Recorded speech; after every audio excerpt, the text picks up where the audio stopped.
사도행전 1장 9절부터 14절까지의 말씀 교독하시겠습니다.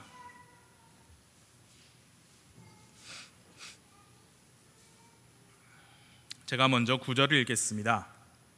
이것들을 말씀하신 뒤에 그분께서 그들이 보는 동안 들려 올라가시니 구름이 그분을 받아들여 그들이 보지 못하게 하더라. 그분께서 올라가실 때에 그들이 똑바로 하늘을 바라보고 있는데 보라, 흰옷 입은 두 남자가 그들 곁에 서며 또 그들이 이르되 너희 갈릴리 사람들아, 너희가 어찌하여 서서 하늘을 바라보느냐?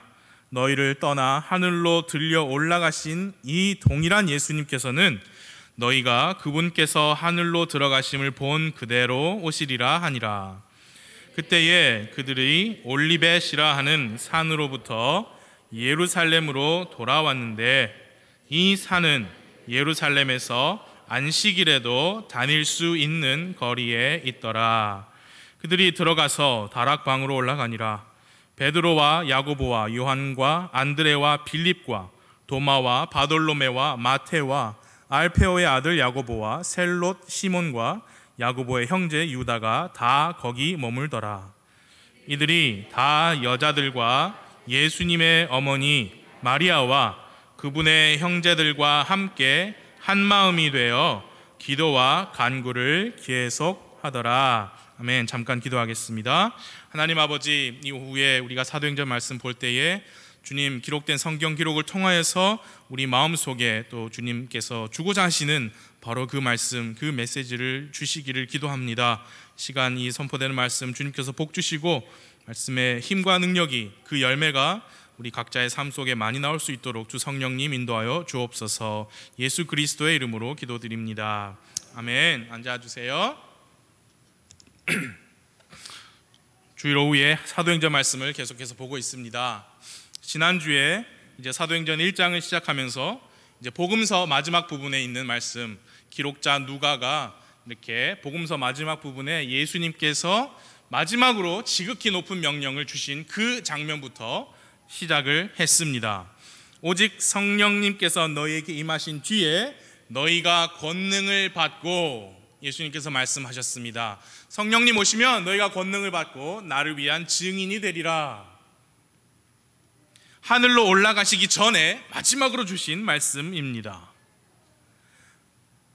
성령님께서 임하시면 너희가 권능을 받고, 이제 사도들이 그 권능을 받고 어떤 일을 했느냐를 기록한 책이 사도들의 행적을 기록한 책 사도행전입니다. 그래서 사도행전 전체 말씀이 바로 그 성령님으로 말미암은 권능으로 일어난 일입니다.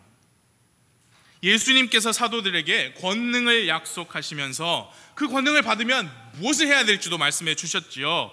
나의 증인이 되리라.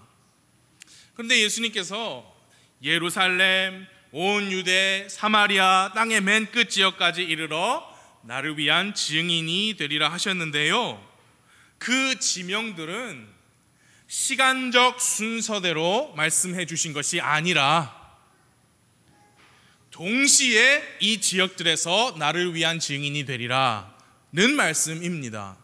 그러니까 다시 말씀드려서 예루살렘을 가장 먼저 말씀하셨는데, 그 말이 너희가 예루살렘에서 전도 열심히 하고 예루살렘에서 더 이상 복음을 들은 사람이 못 들은 사람이 없다, 다 전했다, 그러면 이제 온 유대 땅으로 가서 전도를 해라.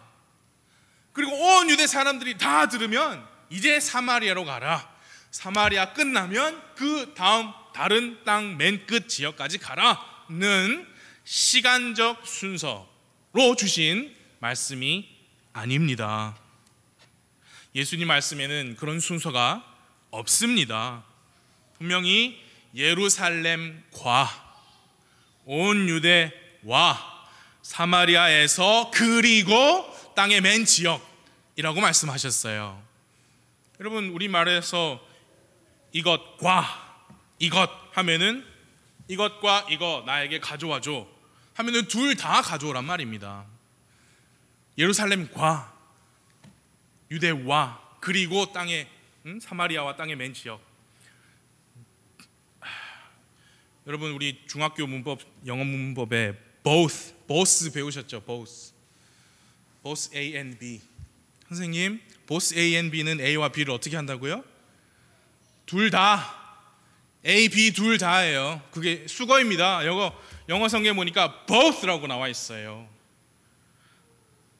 그래서 여러분과 제가 복음을 전할 때, 우리 교회는 안락동에 있으니까 부산 안락동에서 먼저 열심히 하다가 안락동에 이제 다 전했다. 그럼 이제 반여동으로 가고 재성동으로 가고 연산동으로 가고, 그게 아니고 안락동에서 하면서 다른 동에서도 이루어져야 되고, 부산에서 전도하면서 국내 다른 데서도 우리가 복음 전하는 일에 기여를 해야 되고, 우리나라에서 복음을 전하면서 다른 나라에서 복음이 전해지는 일에 우리가 기여를 해야 하는 것이 성경입니다. 그러니까 여러분, 우리가 부산에서 복음을 전하지만 우리가 안동에 있는 교회에도 기여를 하고 있습니다. 여러분들께서 신실하게 드리시는 성교원금으로 안동의 경북 도청 신도시의 예한침례교회 복음사역에 우리가 적은 힘이지만 기여를 합니다. 논산의 놀매침례교회, 강릉의 믿음침례교회, 대전의 승리침례교회, 우리가 이렇게 물질로 지원을 함으로써 예수 그리스도의 지상명령에 우리가 순종을 하는 거예요.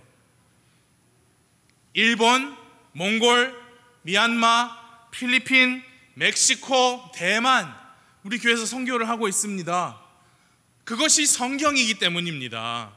먼저 예루살렘 다 하면 그 다음에 유대 땅 가서, 그 다음에 다 하면 사마리아 가서, 그게 아니고 동시에.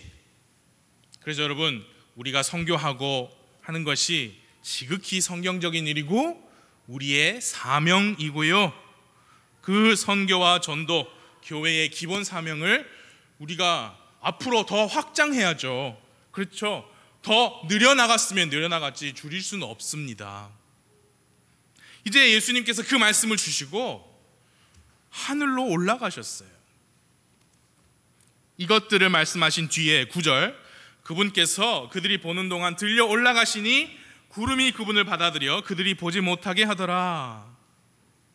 근데 여러분, 예수님께서 이미 제자들에게 이제 나는 하늘에 갈 것이다, 아버지께로 갈 것이다, 이미 말씀해 주셨잖아요.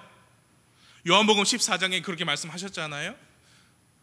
그리고 요한복음 14장에서 그 말씀을 들은 도마가 주여, 주께서 어디로 가시는지 우리가 알지 못하거늘 어찌 그 길을 우리가 알겠습니까?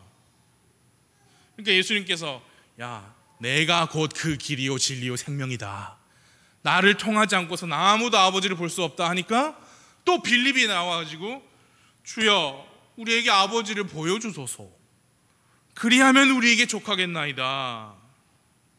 그런 대답을 하는 거죠. 지금 제자들은 지금 잘 모르고 있어요. 여전히 모르고 있습니다. 사도행전 1장 6절에서도 아직 상황 파악을 못하는 걸 우리가 지난주에 봤잖아요. 지금 예수님께서 가셔야 되는데 주님, 이때입니까? 그러는 거잖아요. 이때에 그 왕국을 이스라엘에게 다시 회복시켜주고자 하시나이까? 아직도 제자들 몇 명은 예수님께서 이제 로마의 그 통치를 이기고 이스라엘에서 왕국을 회복시켜 주실 것이라고 생각을 했습니다. 지금 그 정도 수준이에요, 제자들이. 여러분, 지금 상황을 잘 인식하셔야 돼요. 그 정도 상태예요. 그런 제자들을 두고 가시는 거예요. 하늘로 올라가세요. 그러니까 제자들이 어떻겠어요, 그 마음이. 주님 진짜 가시네요. 계속 보고만 있는 거예요. 10절, 그분께서 올라가실 때에 그들이 똑바로 하늘을 바라보고 있는데 보라, 흰옷 입은 두 남자가 그들 곁에 서며. 그러니까 하늘만 보고 있으니까 옆에 누가 오는지도 몰랐던 모양이에요. 흰옷 입은 두 남자, 이 흰옷 입은 두 남자는 요한복음 20장 12절에 나온 그때 이제 마리아가 여자들이 빈 무덤을 찾아갔을 때 그때 만났던 똑같은 흰옷 입은 두 남자일 겁니다. 근데 요한복음에서는 흰옷 입은 두 천사라고 나옵니다.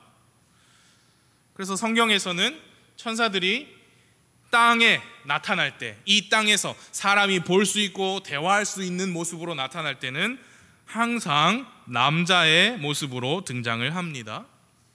그 흰옷 입은 두 남자가 말했습니다. 11절, 또 그들이 이르되 너희 갈릴리 사람들아, 너희가 어찌하여 서서 하늘을 바라보느냐? 너희를 떠나 하늘로 들려 올라가신 이 동일한 예수님께서는 너희가 그분께서 하늘로 들어가심을 본 그대로 오시리라. 여러분, 그 천사의 말이 무슨 말씀이에요? 지금 이 제자들이 예수님께서 올라가신 모습 본 그대로 다시 오실 것을 혹시 모를까 봐 제자들에게 이렇게 친절하게 가르쳐주는 말씀입니까? 아니, 왜 그렇게 하늘만 보고 있습니까? 저분 하늘로 올라가신 그대로 다시 오실 겁니다. 그러니까 걱정 말고 집에 가서 쉬십시오. 그런 말씀이에요? 아니에요. 전혀 그런 말씀 아닙니다. 지금 이 천사들의 말은 그런 교육적인 말씀 또는 위로와 격려를 주는 말씀이 아닙니다. 천사들의 말은 출정 명령입니다. 진격 나팔입니다. 뭘 그렇게 보고만 서 있느냐, 그 말씀이에요. 하늘로 올라가신 이 동일한 예수님께서는 너희가 본 그대로 오실 것이다. 그러니까 어서 빨리 get busy, 움직여라, 찹찹, let's go, 그러는 거예요. 지금 하실 말씀이 있지 않느냐? 예루살렘과 온 유대와 사마리아에서 그리고 땅의 맨 지역 끝까지 나의 증인이 되리라 라고 말씀하신 그 동일한 예수님께서 너희가 본 그대로 다시 오실 것인데 왜 그러고 서 있기만 하느냐? 그 말씀입니다. 12절에 보니까요, 예수님께서 승천하신 그곳은 올리벳 산입니다. 그때 그들이 올리벳이라 하는 산으로부터 예루살렘으로 돌아왔는데 이 산은 예루살렘에서 안식일에도 다닐 수 있는 거리에 있더라. 천사들의 말에 의하면 하늘로 올라가신 예수님을 본 그대로 그분께서 오실 것이다. 그러면은 올리벳 산에서 올라가셨으니까 예수님께서 다시 오실 때는 올리벳 산으로 오시는 것이 맞습니다. 그렇죠? 예, 그대로 오실 거니까요. 스가랴 14장 4절에서 스가랴 대언자가 예언했습니다. 스가랴 14장 4절, 그날에 그분의 발이 예루살렘 앞 동쪽에 있는 올리브 산 위에 설 것이요. 그러니까 재림하시는 예수님은 이스라엘 땅 예루살렘 앞 동쪽에 있는 올리브 산으로 오십니다. 맞지요? 그러니까 우리나라 중동 이스라엘서부터 엄청 멀리 떨어진 우리나라에서 누가 내가 재림 예수다 하면은 그건 거짓말장이입니다. 그렇죠? 제가 지나가다가 사인 같은 걸 봤는데, 여러분 그 안상홍의 하나님의 교회 아시잖아요. 그런데 한국말로는 그냥 안상홍 하나님 그렇게 해요. 근데 그 밑에 우리나라는 늘 무슨 큰 현수막이 있으면 밑에 영어로 꼭 붙이잖아요. 영어로. 한국말에는 그 내용이 없는데 영어를 보니까 안상홍 the Christ 이렇게 해놨어요. 안상홍이 생일 기념한다고. 한국말로는 안상홍 그리스도라고 안 하고 밑에 영어로만. 그리스도 아니죠. 왜요? 올리벳 산으로 오셔야 진짜 예수님이시죠. 성경을 얼마나 무시하는지, 그렇죠? 그리고 일반 대중들을 얼마나 무시하는 일입니까? 우리가 성경도 못 읽을 줄 알고 그런 거짓말을 해요. 분명히 말했습니다. 이 동일한 예수님께서 올라가신 그대로 다시 오실 것이다. 올리브산인데 성경에 보니까 안식일에도 다닐 수 있는 거리에 있더라. 성경에 안식일에도 다닐 수 있는 거리가 얼마나 되느냐 정확한 기록이 없어요. 그런데 정통 보수 유대교인들에게 물어보니까 1마일, 그러니까 1.6km가 1마일이거든요. 1마일이 조금 못 된다 그래 해요. 그러니까 1.5km 정도? 그런 거리입니다. 제자들이 예루살렘으로 돌아와서 13절에 보니까 다락방으로 올라갔어요. 13절과 14절 봐주세요. 그들이 들어가서 다락방으로 올라가니라.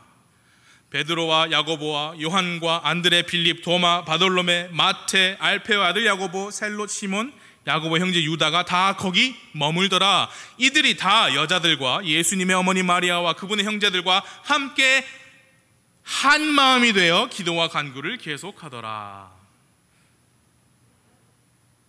이 다락방, 요한 마가의 어머니 집에 있는 다락방입니다.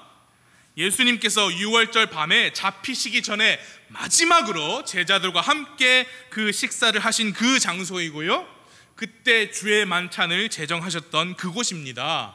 제자들은 올리브산에서 예수님께서 이제 승천하신 후에 다시 이 다락방에 모였어요. 제자들이 다 모였고 여자들, 예수님의 어머니, 예수님의 형제들 다 모여서 한 마음이 되어 기도와 간구를 했다고 했습니다. 여러분, 바로 사흘 전에 이들은 이 장소에서 예수님과 함께 빵을 나누고 잔을 나누었어요.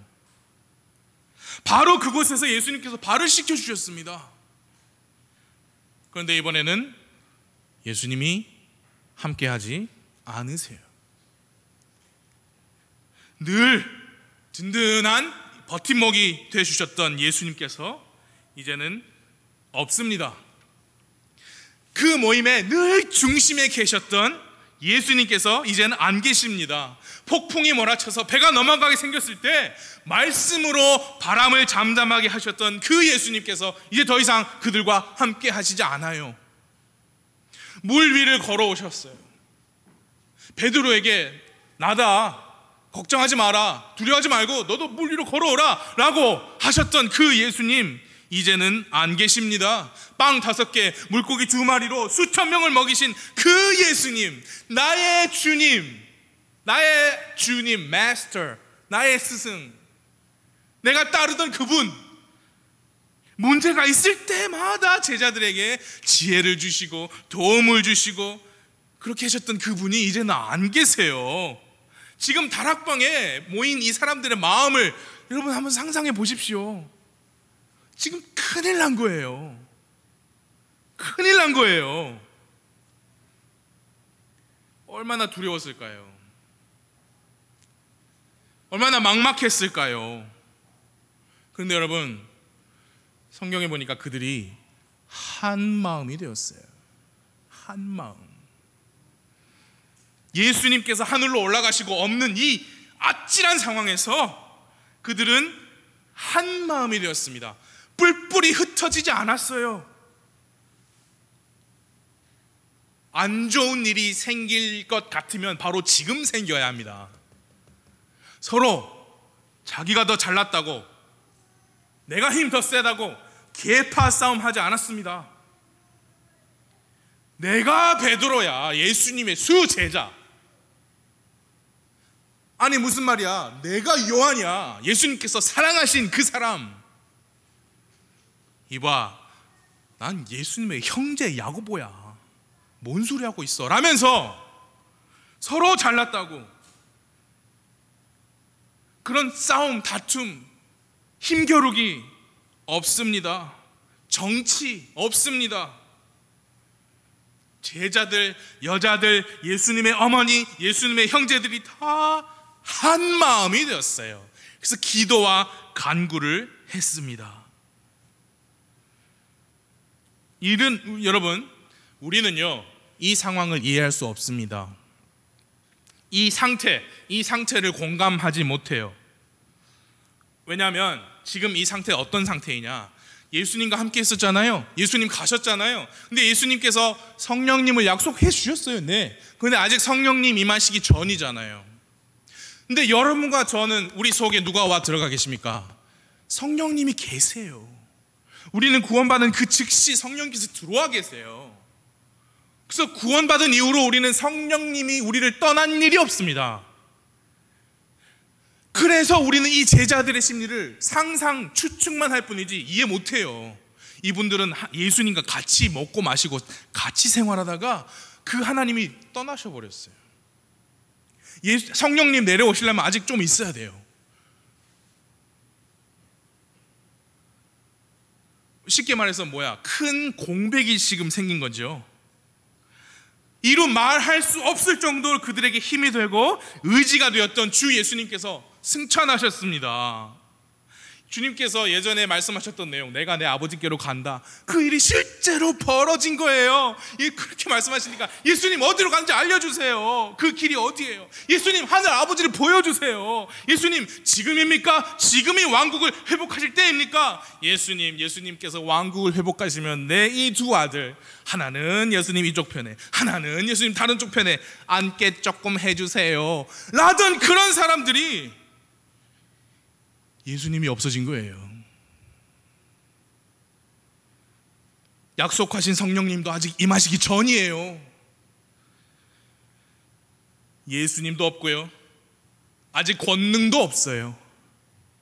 만일 누군가가 두려워서 도망쳤다면 바로 지금이 적기입니다. 누군가 예수님께 실망해서 이 교회를 떠났다면 바로 이 순간이야말로 조금 이해가 되는 상황이에요. 이 모임 안에서 누군가가 계파를 만들고 사람들을 분열시키면서 심지어 교회가 쪼개지는 그런 일을 벌였다면 지금 이 순간이야말로 그러고도 남을 그런 시기입니다. 오죽하면 그랬을까 하며 얼마든지 그런 내용이 그래 이해한다, 지금이 그런 순간이에요. 예수님 안 계시니까 나 물고기 잡으러 간다. 우리를 이렇게 내버려 둔다고? 나는 그런 하나님 떠날 거야. 나는 베드로가 늘 혼자서만 나서가지고 설치는 게 너무 보기 싫어. 난 떠날 거야. 저 요한 예수님 사랑 자기가 혼자 독차지했다고 우쭐대는 거 나 꼴 보기 싫어가지고 나 떠난다. 어떻게 예수님하고 함께 있던 제자가 도마 어떻게 그렇게 의심이 많아? 나 같이 못해 등등. 그런 일이 있으려면 얼마든지 지금 있을 수 있는 상황이에요. 크라이시스, 위기예요. 위기. 지금 그런 일들이 만일 일어났다고 해도 그 누구도 탓할 수 없는 그런 상황이에요. 예수님 가시고 성령님 오시기 전이에요. 요즘 말로 하면 컨트롤 타워가 없어요. 권력 공백, 우왕좌왕할 수밖에 없는 상황인데, 여러분 이 사람들은 우왕좌왕하지 않고 한 곳에 모여서 한 마음으로 기도하고 간구했습니다. 그들이 뭘 위해서 기도하고 간구를 했을까요? 하나님, 아무리 생각해도 이 모임의 목회자는 제가 돼야 될 것 같습니다. 그런 기도했을까요? 하나님, 제가 재정 담당하게 해주세요. 하나님, 제가 주일학교 담당하게 해주세요. 하나님, 제가 찬양대 지휘자 저밖에 없습니다. 하나님, 제가 주방 담당하게 해주세요. 반주자 저입니다. 등등. 그런 기도했을 것 같아요? 아니죠. 그들은 약속하신 성령님 어서 오시옵소서 그렇게 기도하고 간구했을 겁니다. 왜냐? 성령님께서 임하신 뒤에 너희가 권능을 받을 것이라고 약속하셨기 때문이에요. 그 권능이 임하면 이제 나가는 겁니다. 예루살렘, 유대, 사마리아 우리가 다 쳐낼 거야. 이 오후에 저는 우리 모두에게 도전합니다. 지금 이 제자들 이 상황하고 여러분과 우리를 비교해 보십시오. 모든 면에서 여러분과 제가 이 지금 상황 제자들보다 더 뛰어나요. 모든 면에서. 첫째, 지금 그들에겐 예수님 없고 성령님 없습니다. 공백이에요. 권능의 공백이에요. 컨트롤 타워가 없어요. 그러나 여러분과 저, 우리 안에 성령님이 계십니다. 우리를 인도하시고, 우리가 성경 읽을 때 도와주시는 분, 성경 말씀에 조명, 빛을 비춰주셔서 이게 그런 뜻일 수도 있겠구나, 이게 이런 진리가 여기 있구나 라고 가르쳐주는 성령님이 우리 안에 계십니다. 둘째, 지금 이 제자들에게는요, 지금 이 상황에서 그들을 딱 보듬고 하나님의 말씀으로 딱 구심점이 되어가지고 말씀을 그들에게 가르쳐주고 말씀으로 도전하고 말씀으로 꽉 잡아주는 목사님, 사역자가 없어요. 근데 우리에게는 말씀을 수십 년간 가르쳐주신 원로 목사님 계시잖아요. 담임 목사 있고 주일학교 선생님 있잖아요. 그리고 셋째로, 지금 이 제자들에겐 완전히 기록된 하나님의 말씀이 없습니다. 지금 그들에게 성경은 구약 성경밖에 없고, 그마저도 회당에 가야 서기관들이 이렇게 꺼내와가지고 두루마리로 보여주는 거예요, 구약 성경을. 그러나 여러분과 저는 기록된 하나님의 말씀이 단어 하나 빠짐없이 우리 손에 있습니다. 살아있고 권능 있는 말씀, 하늘에 영원히 정착된 그 말씀, 하나님께서 한 단어 한 단어 숨을 내쉬어 기록하게 하신 그 모든 말씀이 요 킹 제임스 성경이 우리말로 번역돼서 우리 손에 있어요.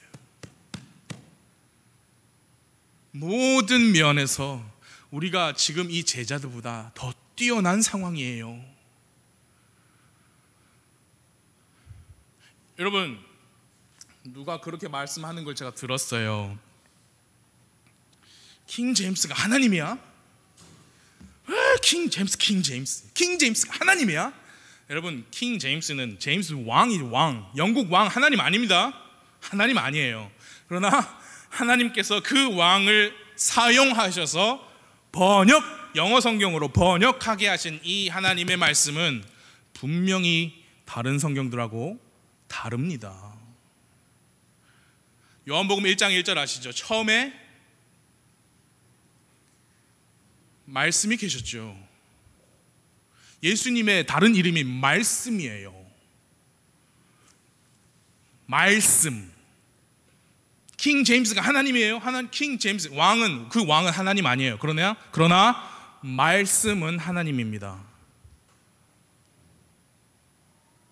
하늘과 땅 차이예요, 이 성경하고 다른 성경하고. 여러분, 모든 면에서 우리가 더 나아요. 이 제자들보다 영적으로 가진 게 더 많아요. 그리고 믿음 생활에서 우리가 사용할 수 있는 유용한 도구들도 많습니다. 책도 더 많고요. 설교 말씀도 원하면 언제든 이걸로 볼 수 있어요. 그런데 왜 우리는 주변에서 끔찍한 일들을 끊임없이 듣고 있습니까? 어떤 끔찍한 일이요? 목사가 돈을 착복했다는 둥, 목사랑 그 어떤 재정 관리하던 장로님이 자살했다는 둥, 목사가 누구를 건드렸다는 둥, 교회 안에서 누가 눈이 맞았다네, 부사역자가 사람들의 마음을 꼬드겨가지고 데리고 나갔다네. 교회 안에서 일어나는 수많은 크고 작은 이슈들, 왜 그런 일이 일어납니까? 우리는 모든 면에서 제자들보다, 지금 이 사도행전 1장의 제자들보다 더 나은 상황인데요. 그래서 저는 이 오후에 이 도전을 드리고 마칠게요. 여러분, 깨닫고 감사하고 하나 되자. 그게 제가 드리는 도전이에요. 이 제자들에게는 아직 오시지 않은 성령님, 여러분과 제 안에 있다는 것을 우리가 깨달아야 합니다. 저들에게서는 없던 그 목회자, 사역자가 우리에게는 있다는 것을 우리가 깨달아야 합니다. 그들에게 없는 완전한 성경 말씀이 우리에게는 있다는 것을 깨달아야 합니다. 그리고 난 다음 감사해야 해요. 감사. 사시고 참되신 하나님께서 내 안에 들어와 사신다. 여러분, 그거 감사해야 합니다. 나를 위해 기도하고 또 말씀을 준비하고 선포하시는 사역자가 계시다는 거 감사해야 합니다. 영원 불변한 이 하나님의 말씀이 내가 읽고 이해할 수 있는 우리말로 기록되고 내 손에 있다는 것을 감사해야 합니다. 그리고 깨닫고 그렇게 감사하시면 이 제자들이 다락방에 모여서 한 마음이 된 것처럼 우리도 하나가 되어야 합니다. 강력하게 도전합니다. 우리보다 영 상황이 좋지 않았던 이 제자들도 우왕좌왕하지 않고 딱 모여가지고 한 마음이 되었는데 우리는 더욱더 하나가 될 수 있어요. 더 강력해질 수 있어요. 성령께서 하나 되게 하신 것을 힘써 지키라 라고 말씀하셨습니다. 할 수 있어요. 우리에게 성령님이 계시잖아요. 영적인 지도자가 계시잖아요. 하나님의 말씀이 기록된 말씀이 있잖아요. 제자들은 한 마음이 되어서 성령님을 기다렸습니다. 왜? 성령님이 임하신 뒤에 권능을 받을 것이기 때문이니까요. 그러면 예루살렘, 온 유대, 사마리아 땅의 맨 끝 지역까지 가서 예수님을 위한 증인이 될 수 있으니까요. 그런 기대와 그런 열정으로 하나가 되었습니다. 우리도 같은 목적으로 힘쓰기 바랍니다. 이미 성령님이 들어와 계세요. 이미 권능을 받았습니다. 예수님의 증인은 바로 나예요. 여러분이에요. 교회 안에 다른 누군가가 아니고 바로 나입니다. 부활하신 예수님을 전하는 일에 우리가 더욱더 한 마음이 되기를 바랍니다. 왜 그래야 합니까? 왜 그래야 합니까? 제자들이 바라보는 가운데 올라가신 그 동일한 예수님께서 그들이 보았던 그대로 다시 오시기 때문입니다. 기도하겠습니다.